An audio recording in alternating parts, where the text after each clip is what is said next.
Okay, fiscal sponsors. What is a fiscal sponsor? A fiscal sponsor is an established nonprofit that's taking the responsibility for a grant or a fund for an organization that is not a 501c3. So if an organization has not sought their 501c3 designation, or they're in the process of it, most funders will not grant to you. They want your 501c3 status. They require it because funders have to go through a very extensive process if you don't have it. So that's where the fiscal sponsors come in. They provide fiduciary responsibility, financial management. They can provide some back office oversight and that sort of thing. But the critical part of this is that fiscal sponsors maintain control over the funds. If you are a small nonprofit who does not have their 501c3 designation and you use a fiscal sponsor, they must hold those funds and they maintain control over them. So again, why choose one? Again, if you're a startup or a new organization, and you haven't obtained your 501c3 status, there might be a case where you know that whatever you're doing has a lifespan. This is going to happen for 5 years, and you don't want to go through the process of filing with the IRS. It's a legal process. It takes time. It costs money. You may say it's not worth it because we only have this period of time that we're working with. So you would use a fiscal sponsor for that. They're great for back office functions. Again, they can do all your accounting functions, et cetera, but it really is their money that they maintain control over. Because of that, it's really important, in my opinion, that you have a written agreement with the fiscal sponsor and the organization that has not obtained their 501c3 status. Who's responsible for what are the funds for. It's just really critical that you have an understanding to just eliminate the possibility of problems down the road. So it's not a super common practice, but it is an option, especially for smaller nonprofits. So any question on fiscal sponsors?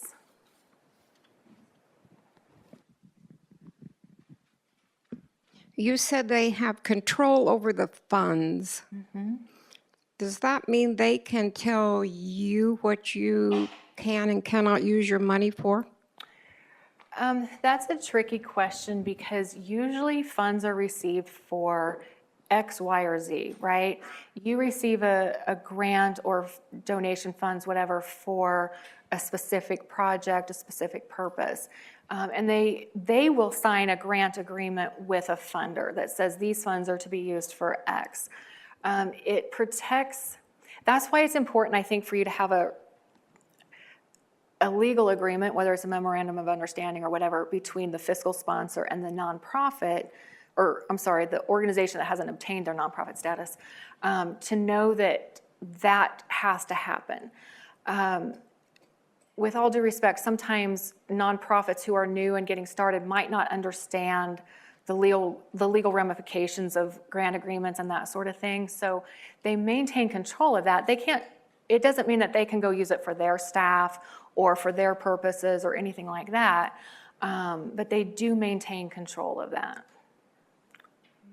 Because we had one, they would pay for a copier, but not the table to sit it on. And they got very picky and turned down a lot of things that our grant said we could have, and they said no. That's interesting. I can't speak to that specifically. That's not the way it should be, correct? Elizabeth, do you want to? Thank you. That is probably a case where the grantee would want to go back to the funder and maybe request a meeting between the three parties.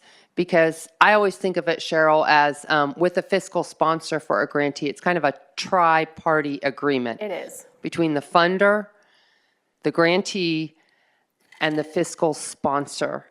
And we've been trying to really improve our processes here at Sunflower to make sure that all three parties are very involved in the process of signing that grant agreement and an MOU.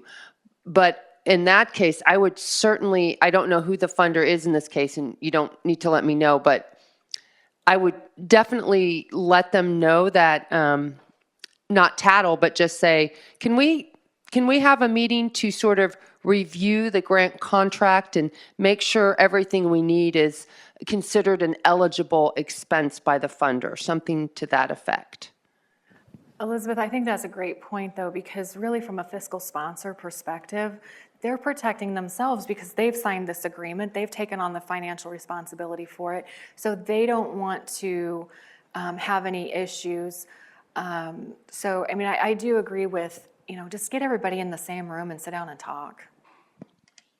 Yeah, I agree with Elizabeth and also you because we're in the process of doing that. So the company had to let the grantor know who their fiscal sponsor is. And so we are doing an MOU with the company, but also we'll make sure we're in relationship with the foundation, so they'll know that. So we'll know the responsibility of the proposer. So yeah, that's how we operate. Make sure we have an MOU. Yeah. They're tricky relationships because one has responsibility, one is actually the recipient or the benefactor of the funds. And it's kind of like, they're tricky. I was just going to offer, I've been on both sides of the fiscal sponsorship component for offering fiscal sponsorship and both requesting fiscal sponsorship from an organization. And if you are requested that of you as a 501c3, but you're not wanting to take that on, there is a really great national resource called IOBI. It's an acronym for In Our Backyards. And they provide fiscal sponsorship. They'll provide the project or entity with a website, essentially, where everything's kind of pre-built. And that's a really nice option if you don't want to take on that responsibility, but you want to point somebody to a resource. And that's usually for community-driven projects, but it's all the way from public health to making a community mural to improving a playground or something like that. So it's broad and it's a great resource. I think they're out of Philadelphia. I love the sharing of ideas. You guys are great. Any other questions? All right. We are moving right along. What funders review and why they ask for financial statements? That's the million-dollar question, right? When funders put out an RFP, there's a process that they go through, and it's there's different components. So they're looking at the funder status and their organization policies. And I'll go through these in much more depth, but legal compliance, the grantee eligibility and status, and then the financial review. And I'll spend most of the time on that. But, okay, funder status and organization policies. There are different types of funders that have different classifications of their nonprofit status. I am not familiar with community foundations as much, but private foundations and public charity funders have different rules that they must follow. Private foundations are more limiting, whereas a public charity has a little bit more flexibility. For example, 501c3 public charities can grant funds to a 501c4, sorry. They can grant funds for lobbying. I know that's kind of a tricky subject sometimes. Private foundations cannot give funds for lobbying expenses. So it's kind of important for you to know when I apply to XYZ foundation or fund, who are you applying to? What are their limitations within their organization of what they can fund? And then there's also policies within the foundation that they have to review to make sure that they're meeting their guidelines and policies. For example, do you have common board members? Does a member of your board sit on the foundation board? They're not going to fund you money, or they might do it in a very arduous process because they have to maintain those, they have to review their conflict of interest. Or a family member, those types of things. What are their funding requirements? Again, I don't represent the foundation, but I do know that Sunflower can only grant funds in the state of Kansas. So if you're an organization in Missouri or anywhere else, you're not going to get funded because that is just a requirement of the foundation. So it's important to know those kind of things too. One of the most common, I guess, is geographic. There are foundations that can only grant to these counties or this geographic region and that sort of thing. Or maybe it's a program area kind of a thing. If you're looking for a grant in education, don't apply to a health organization most likely because it's just not going to be a match. So funders look at those types of things when they're looking at your application that you submit. Legal compliance. It is important for a foundation or a funder to know that you have your tax exempt status. We just talked about that with fiscal sponsors and that sort of thing. Not just that you have obtained your tax exempt status, but that you're actually current and good standing, that you have filed your 990s, your Secretary of State reports, or any other regulatory required any kind of other filing that you must submit. They want to know that you're current with those types of things. OFAC is just making sure that you can operate in the United States. It's a 9/11 new requirement, so not too new anymore, I guess, but I apologize, I'm behind on my slides. The grantee eligibility and status, funders also look at this. They're going to look at your organization's operations and program and overall fit. It's an extensive process. They're going to look at strategies. What are you proposing in your RFP? They might do it through a letter of intent, they might do it through site visits, but they want to make sure that when you apply that you're a fit for the program that they're actually wanting to fund. They also want to make sure that if they're giving money to your organization, that you are going to use it for those purposes. That when you say that you want to buy or obtain funds for X, that you're not going to go do Y. They're also looking at grant and project budgets. Are revenue and expenses for the project reasonable? They want to know that you have budgeted appropriately. So if you are asking for, say, $50,000 for a project, and just from a reasonable perspective, they're like, you can't even begin to touch that for 50. You're going to need at least 100, 150. They're going to look at that because they don't want to set you up for failing, right? They want to know what percentage of that project budget is to your budget as a whole. So if an organization is requesting, again, say $100,000, but your organization budget is $150,000, they want to know that because that it could be a red flag and cause other issues. Does it reflect the true cost of the program? Does it include overhead? Those types of things to really reflect the cost of the project. The financial review of an that funders go through is probably the area that I'm most familiar with. They want to know that your organization is going to be able to appropriately implement this project from a financial perspective, but also that, are you going to be around a year from now? So are you a healthy, strong organization? They're looking at this from a long-term and a short-term perspective. So do you have the cash on hand to meet your current obligations? If you have, $5,000 in the bank, but your current obligations are $20,000, that's a red flag. Foundations are going to look at that. It doesn't mean that foundations won't fund you, but it's going to trigger a conversation. They want to know your sources of income or your sources of revenue. Are you getting revenue from one or two sources, or do you have a varied revenue source? Because if one source dries up, you don't want to know that your organization's at risk. Again, they want to know that your organization's going to be around a year from now and that sort of thing. Financial trends and history, that's a tricky one because when an organization asks for your financial statements, they ask for your most recent audit. They may or may not ask for your unaudited statements, depending on the length of time since your last audit. They're looking for 990s. 990s are also available online. There's just a delay in them, so they ask for the most recent. They're looking for trends. So for example, over the last 3 years, have your liabilities increased significantly, but maybe your assets haven't? So increasing your liabilities is okay because maybe you've taken on property or that sort of thing, and then your asset would increase appropriately? Or have you increased your liabilities but no increase in assets, which means you're burning through cash pretty fast? And that's a red flag for an organization as well, or for a funder as well. Debt to income ratio, asset to liability, again, that goes back to, can you meet your obligations?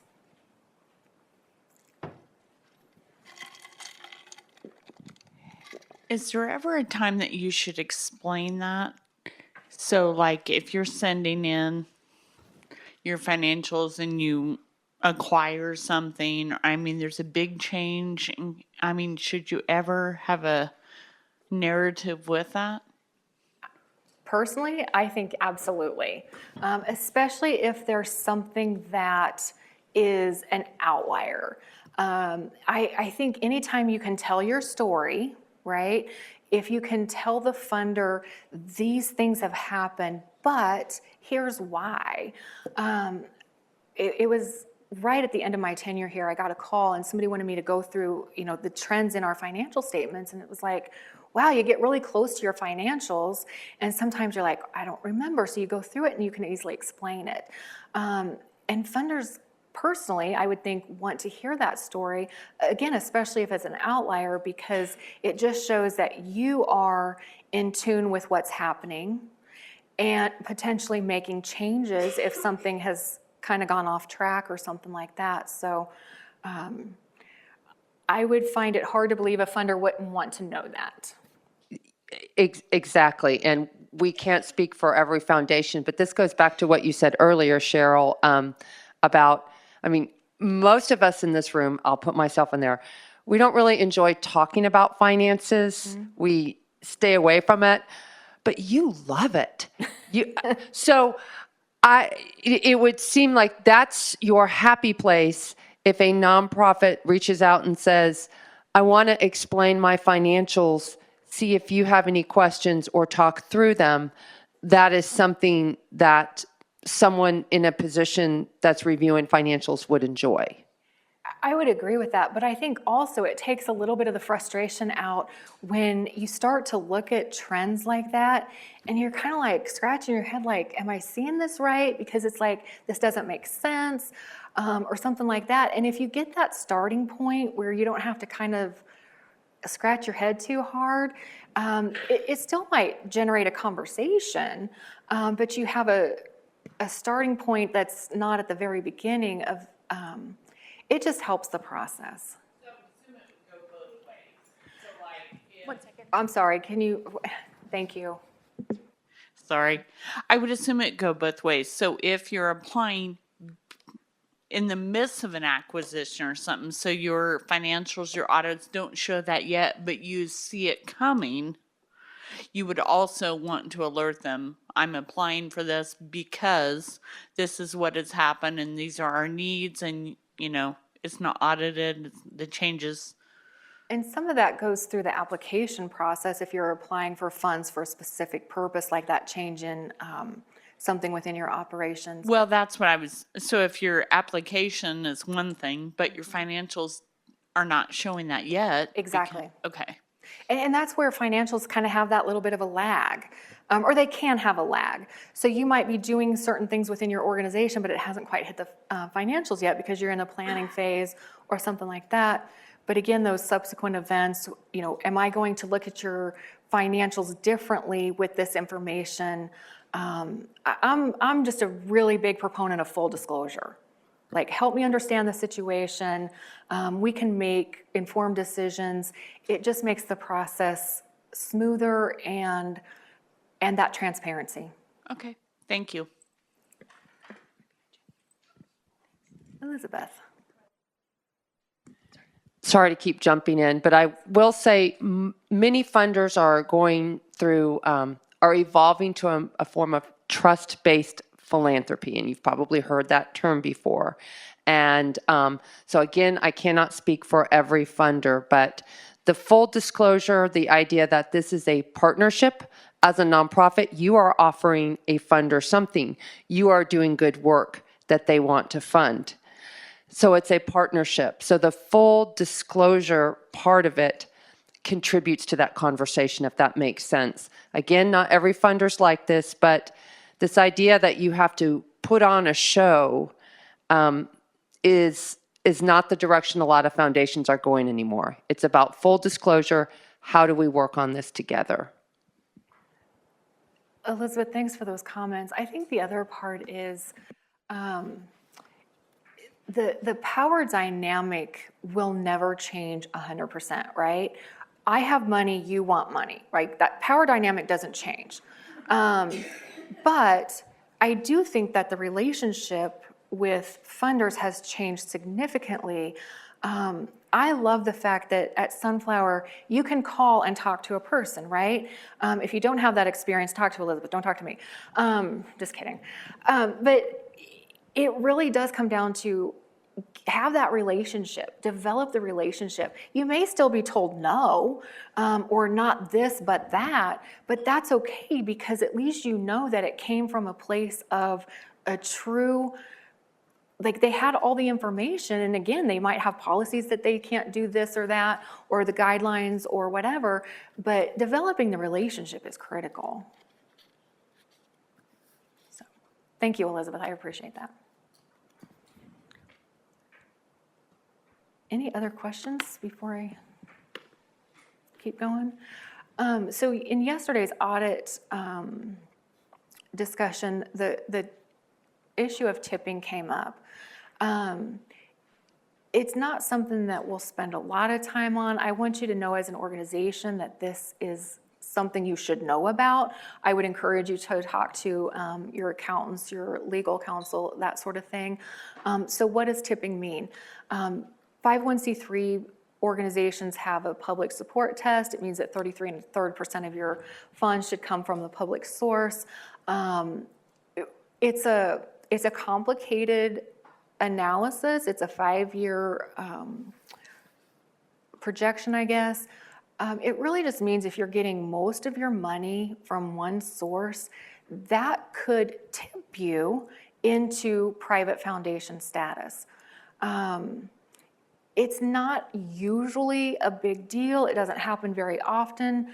It is just something that you should know about as you seek funding from other sources. If a foundation's telling you, well, we really don't want to do it because we could tip you, dig deeper into that because it could just be their lack of knowledge about a situation potentially. Not to suggest they wouldn't know, but it really is your organization's responsibility to know if you're going to be tipped by a grant. But again, it's pretty uncommon. It's a 5-year projection, so it's not something that one grant is going to do today, but it's something you should know about. So, any other questions? We kind of zoomed through that, and we're almost an hour ahead of schedule, so. Question back there. Yeah, I guess my question is just to follow up on tipping. Is that, like, if I want to find out more information about it, is that the term I would go look under? Because I talked to somebody before about the public support test, and I was trying to find more information online. It was kind of hard to find it. I'm just going to suggest, if you Google something around the term of like nonprofit tipping, something along those lines, Council on Nonprofits, I think is what it is a pretty good resource. There are resources out there. Again, if you are concerned at all, the best resource is your legal counsel or an accountant. They'll probably work together to figure that out. But just for general information, tipping, as long as you do it with the nonprofit component, not just like, do I tip my server? Yeah, that was the first clue for our organization when we were interviewing accountants if they didn't know what the word tipping was. Okay, that's a great point. But I did want to just flag for everyone that when you're looking at the source of income for that public charity test, many foundations, including the Kansas Health Foundation, although foundation is in the name of their organization, they are in fact a 501c3, which means their funds are public funds and not foundation funds. So in determining that calculation every year, I literally go to every organization we received funds from and looked at their 990 to see how they're categorized for the IRS. And that helped me to allocate. You just can't look at the name of their organization and say, oh, they're a foundation, so therefore they must be a foundation. And I appreciate that point because that goes back to knowing your funder. Are they a 501c3 private foundation or are they a public charity? Those are, again, it helps you determine if you should apply to them for lobbying because private foundations can't, but it does go back to that as well. I appreciate that point. It's a great point. Any other questions? I see some.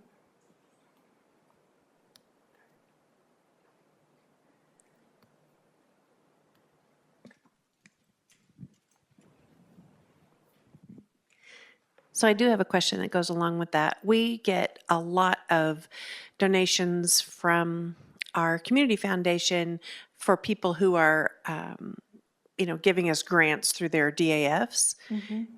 But we, record it all under the community foundation. So is that? I don't think that's I shouldn't answer that. I think it's best to talk to an attorney. I don't think that's, a DAF is a donor-advised fund. Donors use community foundations because they don't have the resources maybe to set up a foundation or do it on their own, so they use community foundations to administer what they want to do with their funds. I'm not sure I could answer that. But I don't think I would worry about it unless a significant amount of your funding year after year after year comes from one fund. Well, a significant amount comes from the community foundation, but it's from a lot of different people's DAFs. I would check with an attorney. Okay. Yeah, I'm sorry I can't answer that.